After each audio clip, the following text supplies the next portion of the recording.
Every major war begins with confidence. Governments announce ambitious objectives, military planners promise rapid success, and political leaders assure the public that victory is only a matter of time. Yet history teaches us a very different lesson. Wars are rarely remembered for the goals leaders set at the beginning. They are remembered for the realities they create by the end. That is why I believe we should begin with one simple question. What was this war actually trying to achieve?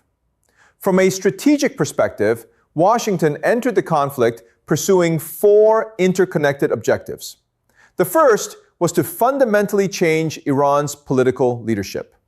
The second was to permanently remove Iran's ability to enrich uranium. The third was to eliminate its long-range ballistic missile capability. And finally, to weaken Tehran's support for regional armed groups that have shaped Middle Eastern security for decades. At first glance, these appear to be 4 separate goals. In reality, they depended on one another. Without changing the political structure inside Iran, maintaining the other 3 objectives over the long term would become extraordinarily difficult. Strategy is not simply about destroying military assets. It is about creating political conditions that make those military achievements permanent.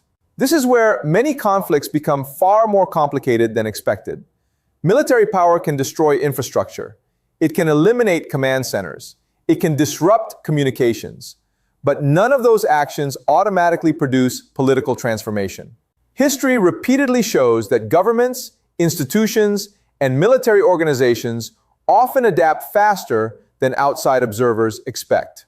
At the same time, another battlefield was becoming increasingly important: the Strait of Hormuz. This narrow maritime corridor carries a significant portion of the world's energy exports. Any disruption immediately extends beyond the Middle East, affecting global shipping, insurance markets, fuel prices, industrial production, and international trade. In modern geopolitics, control over strategic choke points can influence the global economy just as profoundly as military operations themselves. This is why wars should never be measured only by explosions or territorial maps. They should also be measured by the strategic environment they create. If military operations generate greater economic uncertainty, place additional pressure on alliances, disrupt global energy markets, and increase long-term regional instability, then governments must eventually ask whether the original objectives remain achievable, or whether the strategic landscape has fundamentally changed. Because the longer a conflict continues, the more the battlefield expands. It is no longer fought only with aircraft, missiles, or naval forces.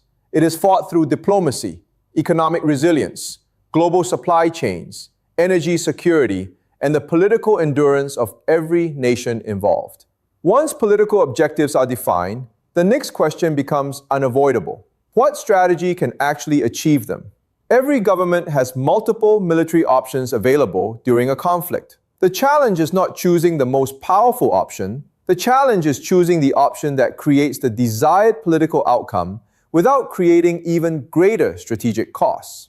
In this conflict, 5 broad strategic paths emerged. The first was a limited precision air campaign, using intelligence, precision-guided weapons, and selective targeting to pressure military capabilities while avoiding widespread destruction of civilian infrastructure. The second was a much broader strategic bombing campaign.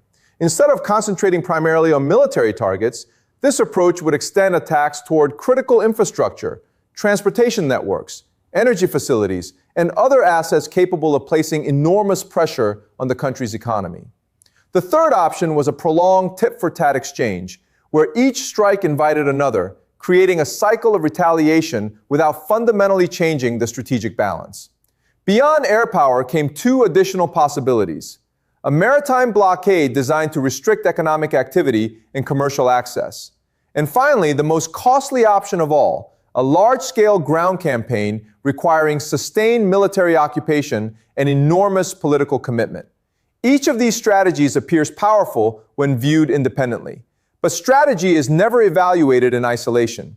Every decision produces new consequences. A limited air campaign may preserve international support, but struggle to achieve ambitious political objectives. A wider bombing campaign may increase military pressure while also expanding humanitarian, diplomatic, and economic costs. Naval operations can influence trade, yet they also expose global shipping routes and energy markets to prolonged uncertainty. A ground invasion may appear decisive on paper, but history repeatedly demonstrates how difficult long-term occupation becomes once military victory transitions into political administration. This is why successful strategy depends on balance rather than escalation. Military power can influence events. It cannot automatically control political outcomes. The longer a conflict continues, the greater the importance of economics, diplomacy, industrial resilience, public opinion, alliance management, and strategic patience. These factors gradually become just as important as missiles, aircraft, or naval deployments.